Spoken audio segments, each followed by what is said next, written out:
අද අපි කතා කරන්න යන්නේ ලෝක ඉතිහාසයේ හැරවුම් ලක්ෂයක් වුණු සිදුවීමකට පෙර එනම් 1979 ඉරාන විප්ලවයට පෙර ඉරානය තිබුණේ කොහොමද කියන එක ගැනයි.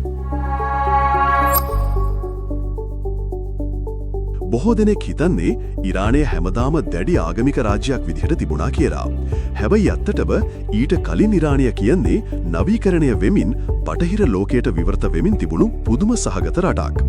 පාලනය සහ දේශපාලන පසුබිම 1979 විප්ලවයට පෙර ඉරානය පාලනය කළේ 1941 සිට රටේ නායකයා ලෙස සිටි මොහමඩ් ෂා පාලවි රජුයි. ඔහු බලයට ආවේ ඔහුගේ පියා වූ රේසා ෂා පාලවි රජුකින් පසුවයි. රේසා ෂා පාලවි රජුත් ඉරානය නවීකරණය කරන්න උත්සාහ කළ නායකයෙක්. මේ කාලය වෙනකොට ඉරානයට තිබුණේ ඇමරිකා එක්සත් ජනපදය සහ බ්‍රිතාන්‍යය වගේ බටහිර රටවල් එක්ටේ ඉතාම කිට්ටු සම්බන්ධකම්. ෂා රජු මේ රටවල් වලින් ආධාර ලබා ගනිමින් ඉරානය සංවර්ධනය කරන්න විශාල උත්සාහයක් ගත්තා. සමාජය සහ සංස්කෘතිය විප්ලවයට පෙර ඉරාන සමාජය අද දකින ඉරානයට වඩා හාත්පසින්ම වෙනස් වුණා. විශේෂයෙන්ම නාගරික ප්‍රදේශවල මිනිස්සුන්ට විශාල නිදහසක් තිබුණා. කාන්තාවන්ට කැමති විදිහට අඳින්න, රැකියාවල නිරත වෙන්න, විශ්වවිද්‍යාලය යන්න සහ සමාජයේ උසස් තනතුරු දරන්න පවා පුළුවන් වුණා. කුඩා සායක් බටහිර විලාසිතා ඉතාම සාමාන්‍ය දෙයක් වුණා. ටෙහෙරානිය කියන්නේ මැද පෙරදිග පැරිසිය කියලා හඳුන්වපු ලස්සන නගරයක් වුණා. බටහිර සංගීතය, චිත්‍රපට සහ කලාවට ඉරානයේ විශාල ඉඩක් තිබුණා. රටේ අධ්‍යාපනය සහ සෞඛ්‍ය සේවාවන් ඉතා වේගෙන් දියුණු වුණා. ආර්ථිකය සහ සංවර්ධනය ඉරානයේ ආර්ථිකය ප්‍රධානම කොටස වුණේ තෙල්.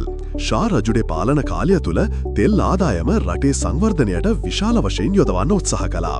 නවීන යටිතල පහසුකම්, කර්මාන්තශාලා, රෝහල් සහ පාසල් ඉදි කරන්න ඔහු පියවර ගත්තා. මේ නිසා ඉරානයේ ආර්ථිකය වේගෙන් වර්ධනය වෙන්න පටන් ගත්තා. විප්ලවයට මඟ පෑදූ කරුණු ඒත් මේ නවීකරණයත් එක්කම ෂා රජුගේ පාලනයට එරෙහිව ජනතාව අතර විරෝධතා ගොඩනගන්න පටන් ගත්තා. ඊට ප්‍රධාන හේතු කීපයක් තිබුණා. ෂා රජුගේ පාලනය ටිකක් ඒකාධිපති වුණා.